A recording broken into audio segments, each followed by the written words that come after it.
Friends, എല്ലാവർക്കും ശ്രീസ് PSC വേൾഡിലേക്ക് സ്വാഗതം. വരാൻ പോകുന്ന കമ്പനി ബോർഡ്, VFA, ബെവ്കോ എന്നിവയുള്ള ക്ലാസ്സുകളാണ് നമ്മൾ നൽകുന്നത്. അപ്പോൾ കറണ്ട് അഫയേഴ്സിന്റെ പ്രാധാന്യം നമുക്ക് അറിയാലോ. അപ്പോൾ 2025 ജനുവരി, ഫെബ്രുവരി, മാർച്ച്, ഏപ്രിൽ, മെയ്, ജൂൺ വരെയുള്ള കറണ്ട് അഫയേഴ്സ് നമ്മൾ ചെയ്തിട്ടുണ്ട്. ജൂലൈ മാസത്തിലാണ് നമ്മളിപ്പോൾ പഠിച്ചുകൊണ്ടിരിക്കുന്നത്. ഓക്കെ, അപ്പോൾ ക്ലാസ്സുകൾ കാണാത്തവരുണ്ടെങ്കിൽ ആദ്യം പോലെ കണ്ടുവരിക കേട്ടോ. അപ്പോൾ നമുക്ക് ഇന്നത്തെ ക്ലാസ്സിലേക്ക് കിടക്കാം. ഓക്കെ, ഒന്നാമത്തെ ക്വസ്റ്റ്യൻ നോക്കിക്കണം. ഒന്നാമത്തെ ക്വസ്റ്റ്യൻ, വിസ്മയ തീരത്ത്. എന്താണ് വിസ്മയ തീരത്ത്? ഒരു ജീവചരിത്ര ഗ്രന്ഥമാണ് അല്ലെ. എന്താണ് വിസ്മയ തീരത്ത് എന്ന് പറഞ്ഞാല്? ജീവചരിത്ര ഗ്രന്ഥമാണ്. ആരുടെ ജീവചരിത്ര ഗ്രന്ഥമാണിത്? ഉമ്മൻചാണ്ടിയുടെയാണ്. ഓക്കെ, 2025 ജൂലൈയിൽ പ്രസിദ്ധീകരിച്ച എന്താണ് വിസ്മയ തീരത്ത് എന്ന ജീവചരിത്ര ഗ്രന്ഥം ആരുടെയാണ്? ഏത് മുൻ മുഖ്യമന്ത്രിയുടെയാണെന്ന് ചോദിച്ചിട്ടുണ്ടെങ്കിൽ അത് ഉമ്മൻചാണ്ടിയുടെയാണ് കേട്ടോ. ഉമ്മൻചാണ്ടിയുടെയാണ്. 2025 ജൂലൈ പ്രസിദ്ധീകരിച്ച വിസ്മയ തീരത്ത് എന്ന ജീവചരിത്ര ഗ്രന്ഥം ഏത് മുൻ മുഖ്യമന്ത്രിയുടെയാണ്? ഉമ്മൻചാണ്ടിയുടെയാണെന്ന് ഓർക്കുക കേട്ടോ. അപ്പൊ ഇത് എഴുതിയത് PT ചാക്കോയാണ്. ഈ ഒരു ജീവചരിത്ര ഗ്രന്ഥം എഴുതിയത് ആരാണ്? PT ചാക്കോയാണെന്ന് ഓർക്കുക. ഓക്കെ, ഇനി നമ്മുടെ VS അച്യുതാനന്ദൻ അല്ലെ, അദ്ദേഹം അന്തരിച്ചതൊക്കെ നമ്മൾ കഴിഞ്ഞ ദിവസം പഠിച്ചായിരുന്നു. അപ്പൊ അദ്ദേഹത്തിന്റെ ഒരു ആത്മകഥ ഉണ്ടല്ലോ, ഏതാണ്? ജീവിതം തന്നെ സമരം അല്ലെ. ജീവിതം തന്നെ സമരം എന്നത് ആരുടെ ആത്മകഥയാണെന്ന് ചോദിച്ചത് VS അച്യുതാനന്ദന്റെ ആത്മകഥയാണ്. ഓക്കെ, അടുത്ത ഒരു ക്വസ്റ്റ്യൻ നോക്കിക്കേ. 2025 ബുക്ക് ബ്രഹ്മ പുരസ്കാരം. എന്ത് പുരസ്കാരമാണ്?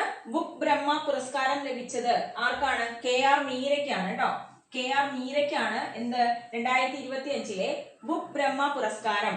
രണ്ടാമത്തെ തവണയാണ് ഈ പുരസ്കാരം കൊടുക്കുന്നത്. 2025 കൊടുത്തത്. കിട്ടിയത് ആർക്കാണ്?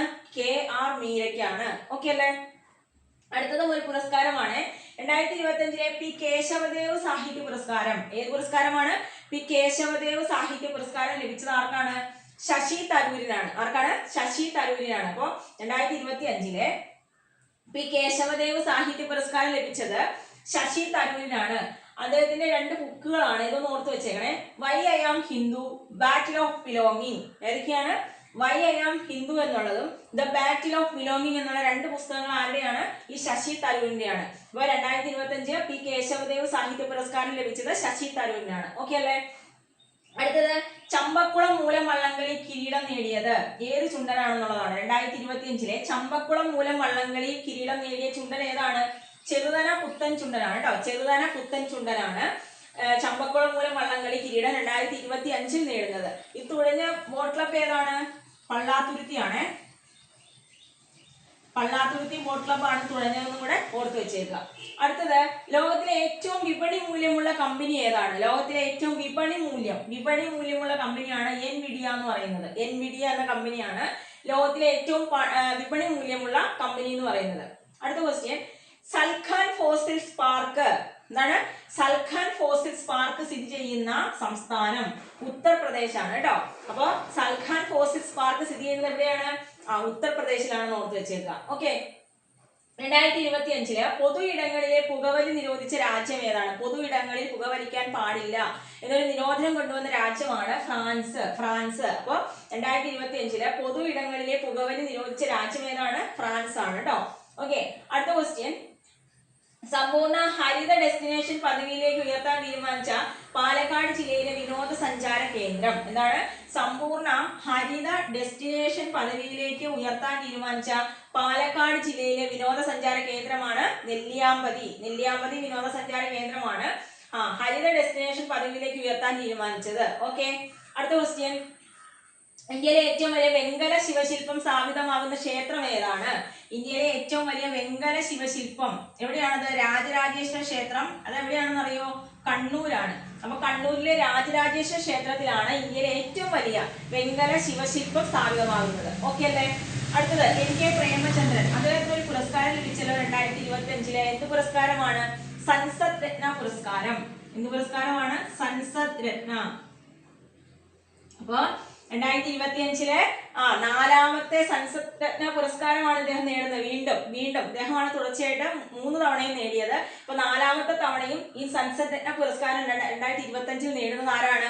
NK പ്രേമചന്ദ്രനാണ്. ഓക്കെ അല്ലേ. അടുത്ത ക്വസ്റ്റ്യൻ, അന്തകവള്ളികൾ എന്ന ബുക്ക്. ഇതൊരു പുസ്തകമാണ്, അന്തകവള്ളികൾ എന്ന് പറയുന്നത്. അത് എഴുതിയത് ആരാണ്? നമ്മുടെ സേതുവാണ് കേട്ടോ. അന്തകവള്ളികൾ എന്ന പുസ്തകം ആരുടെയാണ്? സേതുവിന്റെ ആണെന്ന് ഓർക്കുക. അടുത്തത്, സംസ്ഥാന ഭൂവിനിയോഗ ബോർഡ് കർഷകർക്കായിട്ട് നടപ്പിലാക്കുന്ന പുതിയ പദ്ധതി കർഷകർക്കായിട്ടാണ്. അപ്പൊ സംസ്ഥാന ഭൂവിനിയോഗ ബോർഡ് കർഷകർക്കായിട്ട് നടപ്പിലാക്കുന്ന പുതിയ പദ്ധതിയാണ് പ്രകൃതി പാഠം എന്ന് പറയുന്നത്. ഏതാണ്? പ്രകൃതി പാഠം. സംസ്ഥാന ഭൂവിനിയോഗ ബോർഡ് കർഷകർക്കായിട്ട് നടപ്പിലാക്കുന്ന പുതിയ പദ്ധതി ഏതാണ്? പ്രകൃതി പാഠം. അടുത്ത നോക്കിക്കേ, 2025 ലോക പരിസ്ഥിതി ദിനത്തോടനുബന്ധിച്ച് വന്ദേ ഗംഗ ജലസംരക്ഷണ ക്യാമ്പയിൻ ആരംഭിച്ച സംസ്ഥാനം ഏതാണ്? വന്ദേ ഗംഗ ജലസംരക്ഷണ ക്യാമ്പയിൻ ആരംഭിച്ച സംസ്ഥാനം ഏതാണ്? രാജസ്ഥാനാണ്. 2025 ലോക പരിസ്ഥിതി ദിനത്തോടനുബന്ധിച്ച് വന്ദേ ഗംഗ ജലസംരക്ഷണ ക്യാമ്പയിൻ ആരംഭിച്ച സംസ്ഥാനം രാജസ്ഥാനാണെന്ന് നോക്കുക കേട്ടോ, രാജസ്ഥാൻ. ഓക്കെ, അടുത്തത് അതിഥി തൊഴിലാളികളുടെ മക്കളെ അങ്കണവാടികളിലും സ്കൂളുകളിലും എത്തിക്കാൻ പൊതുവിദ്യാഭ്യാസ വകുപ്പിന്റെ നേതൃത്വത്തിൽ ആരംഭിച്ചൊരു പദ്ധതിയാണ് ആയേ ഏക് സാത്ത് സീഖേ. എന്താണ്? ആയേ ഏക് സാത്ത് സീഖേ. അതായത് പേര് കാണുമ്പോൾ തന്നെ നമുക്കറിയാം അതിഥി തൊഴിലാളികളുമായിട്ട് ബന്ധപ്പെട്ടതാണ് അല്ലെ. അപ്പൊ അതിഥി തൊഴിലാളികളുടെ മക്കളെ അങ്കണവാടികളിലും സ്കൂളുകളിലും എത്തിക്കാൻ പൊതുവിദ്യാഭ്യാസ വകുപ്പിന്റെ നേതൃത്വത്തിൽ ആരംഭിച്ച പദ്ധതി ഏതാണ്? ആയേ ഏക് സാത്ത് സീഖേ എന്നുള്ളതാണ് കേട്ടോ. ഓക്കെ, അടുത്ത ക്വസ്റ്റ്യൻ. കേരളത്തിൽ കാഴ്ച പരിമിതർക്കായിട്ട് ആരംഭിച്ച ബ്രെയിലി സാക്ഷരതാ പദ്ധതി. ബ്രെയിലി ലിപി അറിയാലോ. അപ്പൊ ബ്രെയിലി സാക്ഷരതാ പദ്ധതിയാണ് ദീപ്തി എന്ന് പറയുന്നത്. അപ്പൊ ദീപ്തി എന്ന് പറയുമ്പോൾ കാഴ്ചയുമായിട്ട് ബന്ധപ്പെട്ടതാണ്.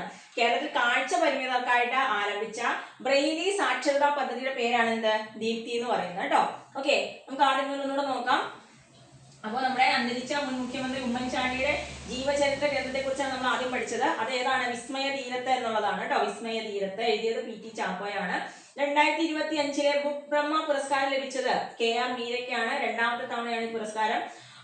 ഇനി പി കേശവദേവ് സാഹിത്യ പുരസ്കാരം ശശി തരൂരിനാണ് ലഭിച്ചത് 2025. Why I am Hindu, battle of belonging, 2 പുസ്തകങ്ങളും ശശി തരൂരിന്റെ ആണെന്ന് ഓർക്കുക. 2025 ചമ്പക്കുളം മൂലം വള്ളംകളി കിരീടം നേടിയ ചുണ്ടനാണ് ചെറുതന പുത്തൻ ചുണ്ടൻ. പള്ളാത്തുരുത്തി ബോട്ട് ക്ലബ്ബാണ് തുഴഞ്ഞതെന്ന് ഓർക്കുക. ലോകത്തിലെ ഏറ്റവും വിപണി മൂല്യമുള്ള കമ്പനി ഏതാണ്? എൻവിഡിയ എന്ന കമ്പനിയാണ്. സൽഖാൻ ഫോസിൽസ് പാർക്ക് സ്ഥിതി ചെയ്യുന്ന സംസ്ഥാനം ഉത്തർപ്രദേശ് ആണ്. 2025 പൊതു ഇടങ്ങളിലെ പുകവലി നിരോധിച്ച രാജ്യമാണ് ഫ്രാൻസ് എന്ന് പറയുന്നത്. സമ്പൂർണ്ണ ഹരിത ഡെസ്റ്റിനേഷൻ പദവിയിലേക്ക് ഉയർത്താൻ തീരുമാനിച്ച പാലക്കാട് ജില്ലയിലെ വിനോദസഞ്ചാര കേന്ദ്രം ഏതാണ്? അത് നെല്ലിയാമ്പതിയാണ്. ഇനി ഇന്ത്യയിലെ ഏറ്റവും വലിയ വെങ്കല ശിവശില്പം സ്ഥാപിതമാകുന്ന ക്ഷേത്രം ഏതാണ്? കണ്ണൂരിലുള്ള രാജരാജേശ്വര ക്ഷേത്രമാണ്. 2025 മികച്ച പാർലമെന്റേറിയനുള്ള പുരസ്കാരം സൻസദ് രത്ന പുരസ്കാരം 4ാം തവണയും നേടുന്നത് ആരാണ്? NK പ്രേമചന്ദ്രനാണ്. അന്തകവള്ളികൾ എന്ന പുസ്തകം എഴുതിയത് സേതു ആണെന്ന് ഓർക്കുക. സംസ്ഥാന ഭൂവിനിയോഗ ബോർഡ് കർഷകർക്കായിട്ട് നടപ്പിലാക്കുന്ന പുതിയ പദ്ധതി ഏതാണ്? പ്രകൃതി പാഠമാണ്. 2025 ലോക പരിസ്ഥിതി ദിനത്തോടനുബന്ധിച്ച് വന്ദേ ഗംഗ ജലസംരക്ഷണ ക്യാമ്പയിൻ ആരംഭിച്ച സംസ്ഥാനം ഏതാ? രാജസ്ഥാനാണ്.